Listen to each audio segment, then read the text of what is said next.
Hi guys, what's up, what's up? Welcome to my YouTube channel, Beverly Layug. So for today's video guys, ay papasok si Sanya. Ngunit sa kasamang palad, siya ay basa. Yung palda niya guys, super basa dahil pag alis namin ng bahay kanina, biglang buhos ng ulan. Hindi na kami umuwi dahil malayo na rin yung nalakad namin papunta sa sakayan. Nawang-awa talaga ako kay Sanya dahil basang-basa talaga yung kanyang palda. Kaya plano ko na talaga siyang bihisan ng dress na dala ko dito sa bag. Grabe, ang bilis talaga bumaha dito sa mga dinadaanan namin. Kunting lakas lang ng ulan, baha na agad. Ang bilis lang namin, dito na kami kaagad sa school ni Sanya, sa Bayanan Elementary School. Grabe talaga ang sipag pumasok ng anak ko, rain or shine.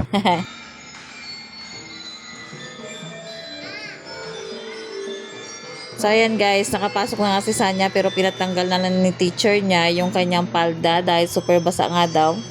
So ayan guys, tamang antay lang ako dito kay Sanya. 30 minutes lang naman guys yung kanilang klase. Tuwan-tuwa talaga ako sa teacher ni Sanya guys dahil super bait talaga niya. So dyan nga pala guys yung room ni Sanya. At sabi pa nga ng teacher ni Sanya, siya lang yung nakapasok na malakas yung ulan.